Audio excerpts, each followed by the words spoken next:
It's been quite a journey to get where I am today, helping people dare to share what they have found in Jesus. It was meeting him that brought me to this place.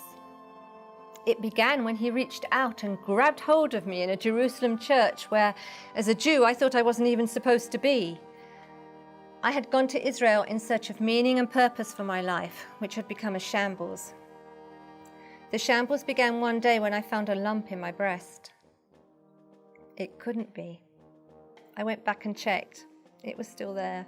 It was real. I had cancer. I was sick for 5 years and I nearly died. My marriage fell apart. My business did too. I was in a dark place. I had been alone for 2 years when, like so many Jews before me, I made a pilgrimage to Israel. A wave of human kindness hit me in the face as I entered that Jerusalem church, and tingles began to go through me. I hadn't wanted to come, but by the end of the service, I didn't want to leave. I only hoped my Christian friend would say yes to going up to the 24/7 prayer tower we'd been invited to. She was sat beside me now, reviewing the photos that she'd taken to show her brother, Butch, who'd love it here. But they didn't show the congregation or the platform. They showed tongues of golden flame. What could that mean? Up in the prayer tower, I received a prophecy I thought laughable. Jesus would give me a new husband. Surgery had left me with a body image so dire that I hadn't so much as dated since my marriage breakup. So how could that be? On top of all that, I was worried. A defection to Christianity would be viewed as treason by my Jewish family and friends.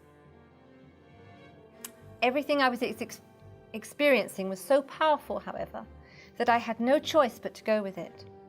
From this time on, Jesus began to speak to me so strongly and in so many ways that my whole life became Spirit-led.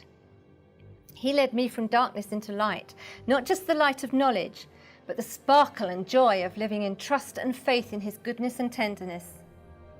He led me to a new husband of faith, the very Butch my friend had been taking pictures for. We travelled to Israel together and worked for nearly 2 years in a congregation there. Jesus whispered to me to tell my story to inspire people. The result is my faith memoir, She Does Not Fear the Snow. People tell me they find it encouraging. They are uplifted by what God had me live through. He had already shown me very clearly that I was to teach. My mission to help others share their own faith stories began to bloom in my heart. You know, whether it's soul by soul or to Billy Graham crowds, our faith stories can change the world. Your faith story can change the world. Find out how I can help you tell it at testimonytrain.com.